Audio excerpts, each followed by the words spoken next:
This is Optimal Relationships Daily, episode 846, How Do Important Relationship Events Impact Our Well-Being, by Dr. Bonnie Lay with Luvze.com. Hello, everybody. Greg Audino here, your host on ORD.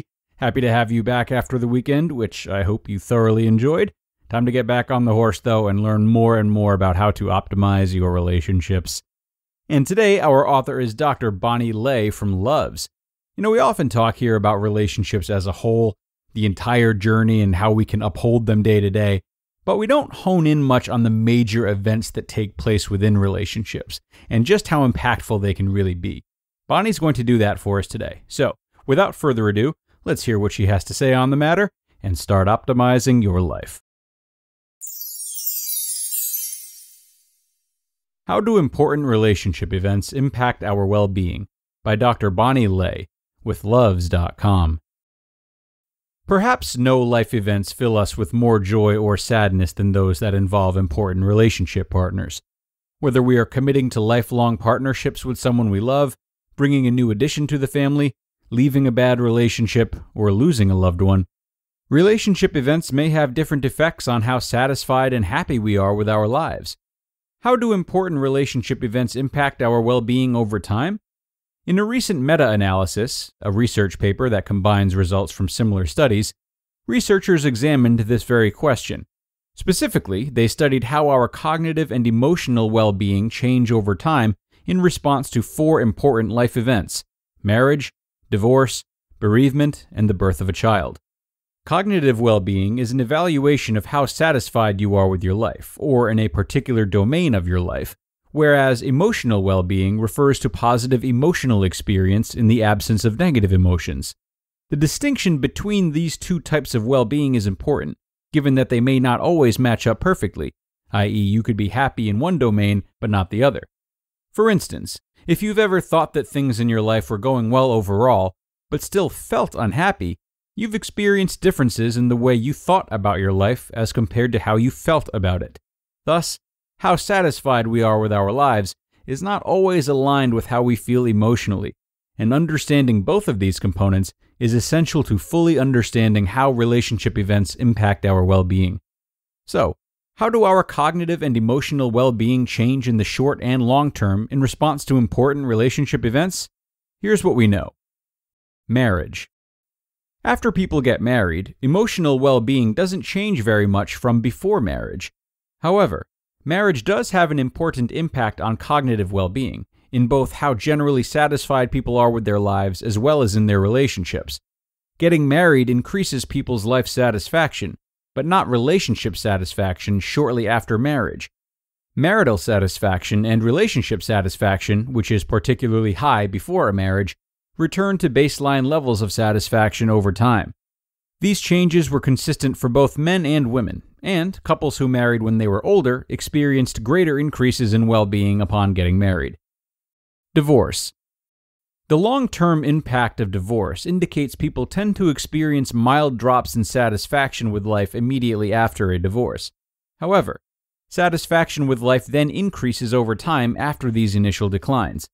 Within this meta-analysis, there were few longitudinal studies that were identified that measured satisfaction with life in particular, but other research has indicated that divorce is associated with declines on other measures of well-being, including increased depression, decreased global happiness, and decreased purpose in life. Bereavement. Bereavement is one of life's most negative events, and the results of the meta-analysis indicate this is true in both the short and the long term on both aspects of well-being. Losing a spouse is tied to extremely strong drops in both life satisfaction and emotional well-being. However, over time, both life satisfaction and emotional well-being increase. Specifically, increases in well-being do occur after bereavement, but these increases occur more slowly compared to adaptation seen in other relational events. Additionally, drops in well-being tend to be sharper for people who are older when losing a spouse, and men's well-being recovers slower than women's after bereavement. Childbirth. The birth of a child has very divergent effects on people's sense of emotional and cognitive well-being. After giving birth to a child, life satisfaction, but not relationship satisfaction, increases in the short term. However, Both life and relationship satisfaction decrease over time, with greater declines seen in relationship satisfaction relative to life satisfaction, likely because the addition of a child detracts from time romantic partners can spend together. In contrast, the birth of a child positively impacts emotional well-being over time after childbirth. These changes in well-being were consistent for both men and women, and tended to be more positive for parents who were relatively older when having a child. What we see across these relational events is that, despite the fact that people experience changes in well-being in the short term, people also tend to adapt over time to these major life events, with changes in cognitive and emotional well-being changing in response to important events, but often returning to original, or close to original levels over time. Additionally, these findings may help us understand what we may do in anticipation of or as a consequence of variation in our well-being surrounding important relationship events. For instance, as the honeymoon phase begins to drop after marriage, couples may engage in self-expanding activities to keep the romance alive in their relationships. Parents who experience declines in life satisfaction after the birth of a child may recognize the emotional joy that parenthood brings.